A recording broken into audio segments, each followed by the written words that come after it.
Aming Diyos na mapagmahal at mapagpasensya, kami po ay lumalapit sa iyo nang may pusong bukas at handang tumanggap ng iyong pagtutuwid. Sa gitna ng maraming tukso at ingay ng mundo, sa gitna ng mga bagay na kumakaway sa aming kahinaan, humihingi po kami ng iyong tulong. Tulungan mo po kaming maging disiplinado, matatag, at tapat sa aming mga layunin at sa iyong kalooban. Panginoon, alam namin na ang disiplina ay hindi laging madali. Ito'y nangangailangan ng sakripisyo, ng pagtanggi sa sarili, ng paulit-ulit na pagpili sa tama kahit mahirap. Marami pong pagkakataon na kami ay nadadala ng aming damdamin, ng katamaran, ng galit, ng inggit, at ng pagnanais na magmadali at magpasarap. Ngunit sa kabila ng lahat ng ito, nais po naming piliin ka, ang iyong daan, ang iyong kalooban, at ang iyong buhay na may layunin. Panginoon, turuan mo po kami ng disiplina sa aming oras, na sa halip na aksayain ito sa walang kabuluhang mga bagay, ay gamitin namin ito upang magbunga ng kabutihan, kaalaman at paglingkod. Turuan mo kami na i-manage ang aming mga gawain ng may karunungan at tamang prioridad, na sa bawat minuto makita namin ang halaga ng paggawa ng mabuti, ng pagtulong sa iba, at ng pagtahak sa tamang landas.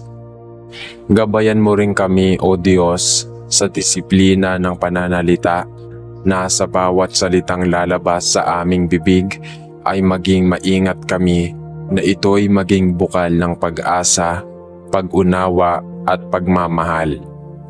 Tulungan mo po kaming iwasan ang paninira, panlalait at mga salitang nagpapabagsak sa aming kapwa. Naway ang bawat salita ay maging kapuri-puri at nakakalugod sa iyo. Sa aming katawan at kalusugan, Panginoon, bigyan mo po kami ng disiplina upang alagaan ito.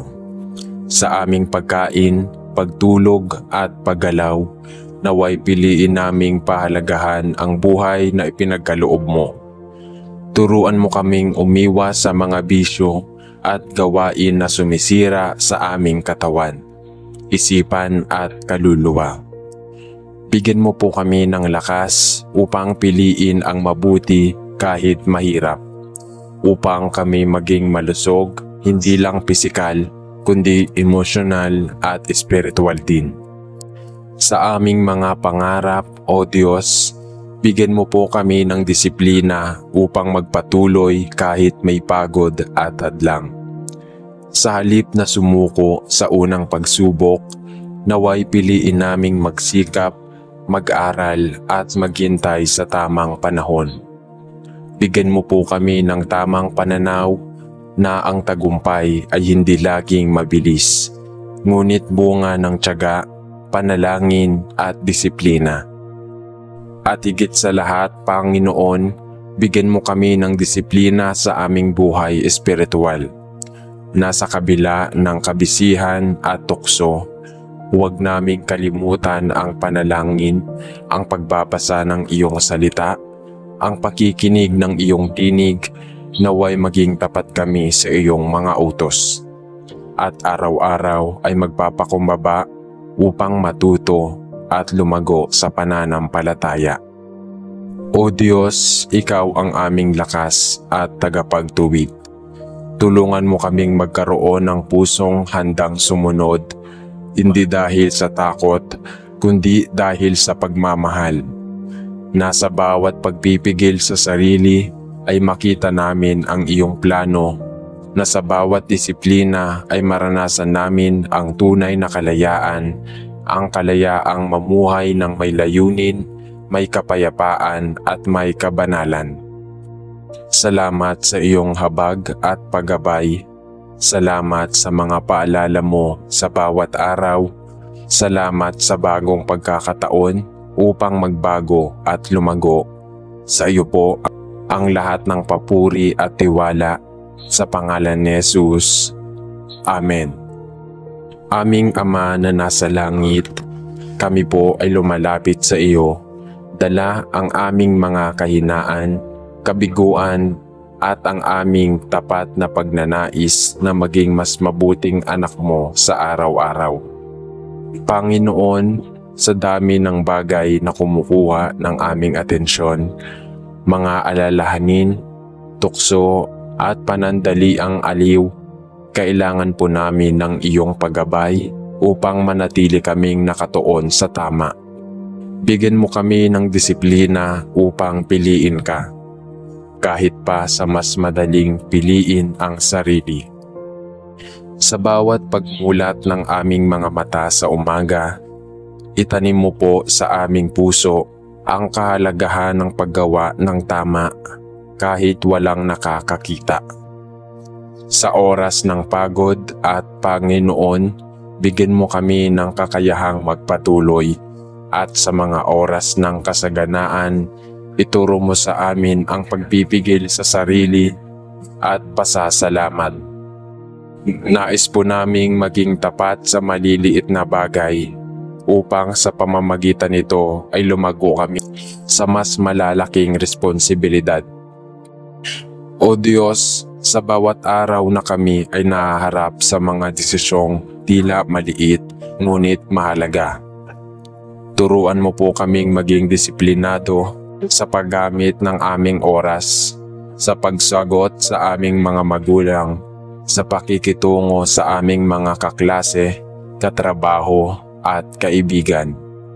Ipaalala mo po sa amin na ang tunay na may disiplina ay hindi lang pagpipigil sa masama, kundi ang palagiang pagpili ng mabuti kahit mahirap.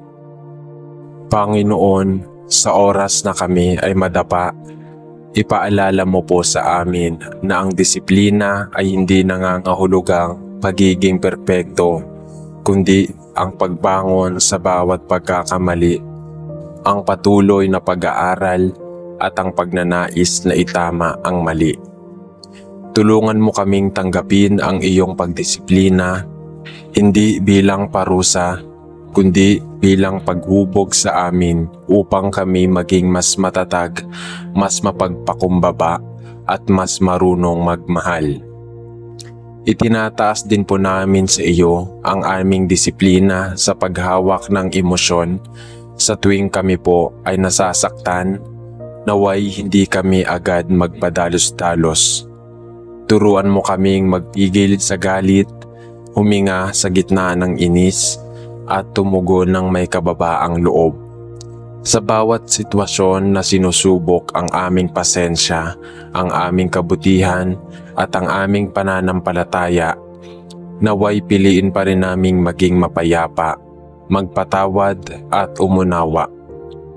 Aming Ama, bigyan mo kami ng disiplina sa aming mga pangarap na sa halip na madala sa inggit at pagkukumpara, ay magpursige kami ng may tiyaga at pananalig na kahit mabagal ang takbo ng aming pag-unlad, huwag sana kaming mawala ng pag-asa. Gamitin mo ang bawat takbang, bawat pagsisikap bilang bahagi ng isang mas malaking plano.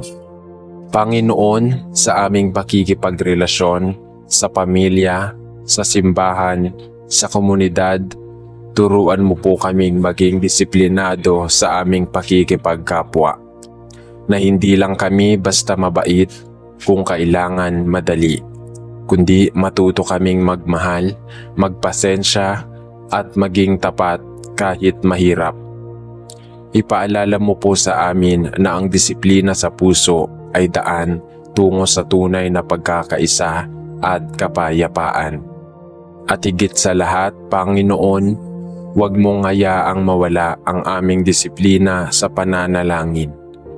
Sa dami ng iniisip at ginagawa sa araw-araw, turuan mo kaming hanapin ka at manatili sa iyong presensya. Sa oras ng katahimikan, sa gitna ng gulo, sa dami ng takot, ikaw pa rin ang nais naming lapitan. Salamat o Diyos dahil kahit kami ay paulit-ulit na nadarapa, hindi mo kami sinusukuan. Ikaw ang aming sandigan at aming guro. Sa iyo kami kumakapit upang patuloy na matuto, mamuhay ng may disiplina, pag-ibig at pananampalataya. Sa pangalan ni Jesus, aming tagapagligtas. Amen. Aming Amang makapangyarihan, muli po kaming lumalapit sa iyong harapan. Dala ang aming kagustuhang lumago at mamuhay ayon sa iyong kalooban. Sa gitna ng isang mundong maingay at puno ng paanyaya sa kasalanan, kami po ay humihingi ng iyong tulong na kami maging matatag, may pananampalataya at higit sa lahat, may disiplina sa bawat aspeto ng aming buhay.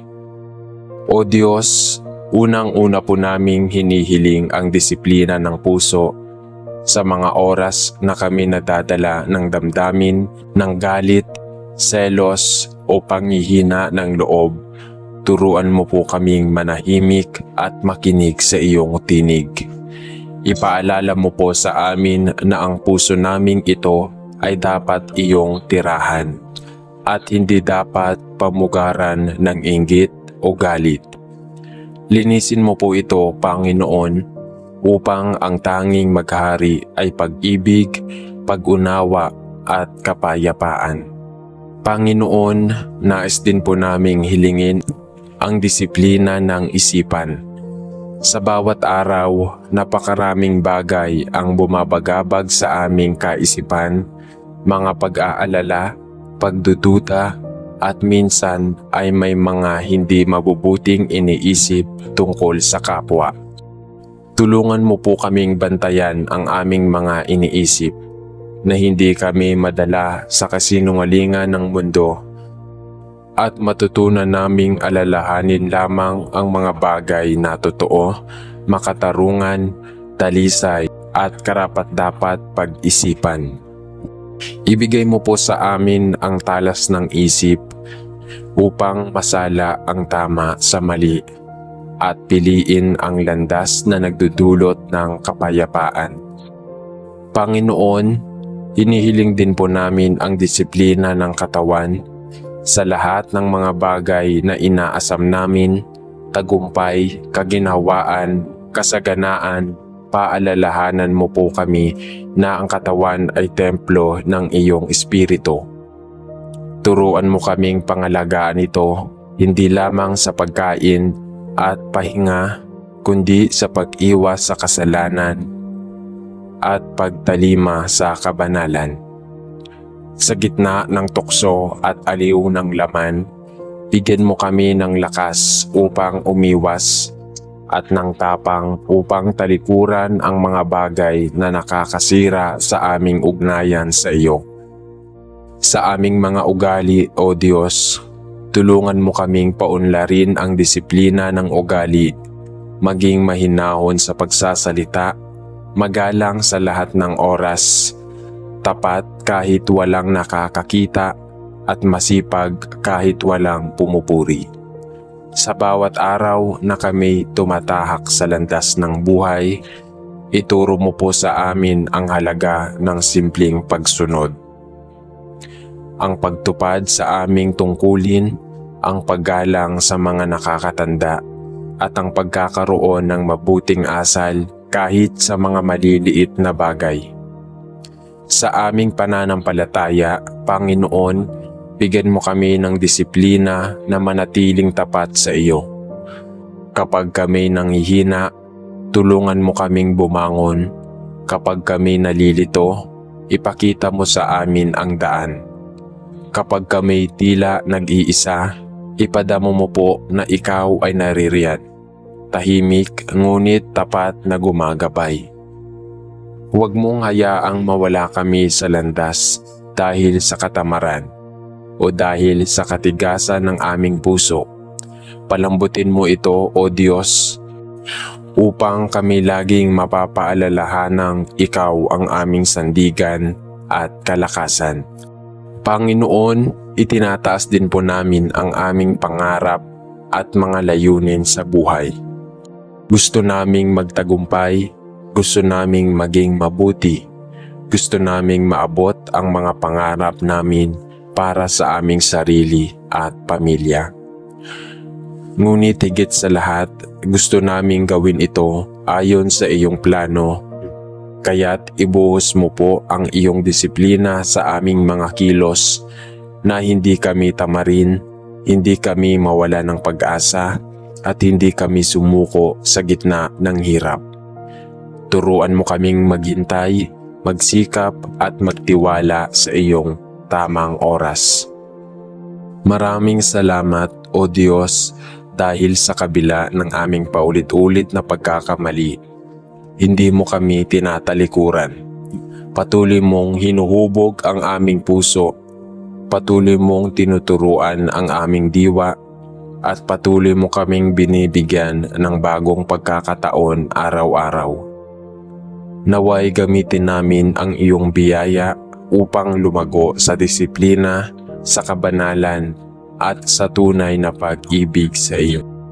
Ito po ang aming dalangin sa ngalan ni Jesus na siyang huwara ng tunay na disiplinado at masunuring anak. Amen. Aming mapagmahal na Ama, sa bawat araw na lumilipas, kami po ay nahaharap sa maraming desisyon, maraming tukso at maraming pagkakataon kung saan sinusubok ang aming kakayahan na manatiling tapat sa iyo. Kaya ngayon, Panginoon, kami ay lumuluhod sa iyong harapan. Nagpapakumbaba, humihiling ng disiplina na hindi lamang nakikita sa panlabas, kundi nagmumula mismo sa loob ng aming puso. Turuan mo po kaming maging tapat kahit walang nakakakita, sa mga oras na kami ay nag-iisa, sa mga sandaling walang pumupuna o sumisilip sa aming ginagawa, naway piliin pa rin naming gawin ang tama.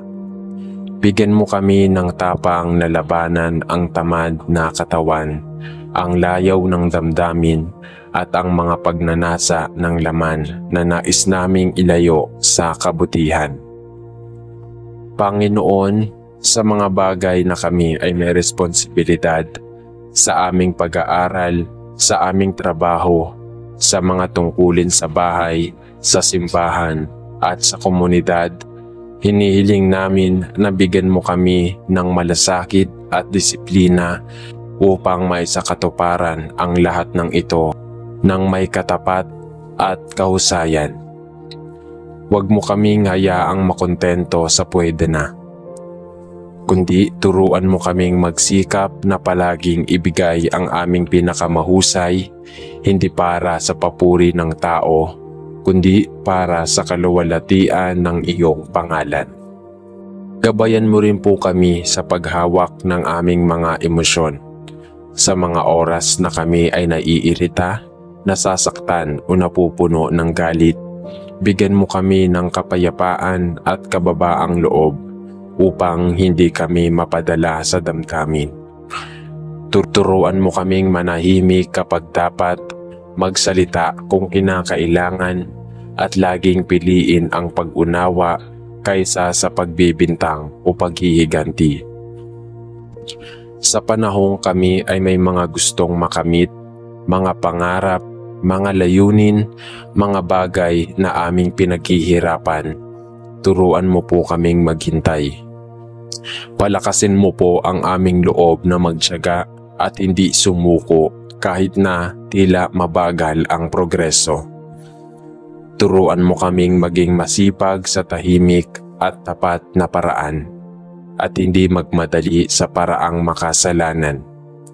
Tulungan mo kaming maintindihan na ang mga biyayang may kasamang disiplina at paghihintay ay siyang mas matamis at mas matibay. Panginoon, sa aming pamilya at relasyon sa ibang tao, nais din po naming magkaroon ng disiplina na hindi kami padalos-dalos sa salita, na marunong kaming makinig, na kaya naming umiwas sa pagiging makasarili. Bigyan mo po kami ng pusong mapagpakumbaba upang matutong magpatawad, tumanggap ng pagkakamali, at palaging handang magbago para sa ikabubuti ng aming relasyon. Higit sa lahat, Panginoon, hinihiling po namin ang disiplina sa aming pananampalataya. Sa oras na tinatamad kaming manalangin, sa panahong tila hindi namin maramdaman ang iyong presensya, sa mga araw na mas pinipili naming unahin ang mundo kaysa sa iyo, huwag mo po kaming bitawan. Gisingin mo ang aming diwa, pukawin mo ang aming kaluluwa. Ipaalala mo po sa amin kung sino kayo sa iyong harapan, at kung gaano mo kami kamahal kahit kami paulit-ulit na bumabalik sa kasalanan. O Diyos, salamat po sa iyong walang sawang pagtuturo. Salamat sa iyong paalaala sa bawat araw, sa iyong awa sa bawat pagkakamali, at sa iyong pag-asa para sa amin na maaari kaming magbago at lumago. Ang disiplina ay hindi madali, ngunit sa iyo ito ay posible. Kaya kami po ay nagtitiwala sa iyo na sa bawat takbang ikaw ang aming kasama, aming lakas at aming ilaw. Ito ang aming panalangin mula sa puso naming naghahangad ng tunay na pagbabago. Sa pangalan ni Jesus, aming Panginoon. Amen.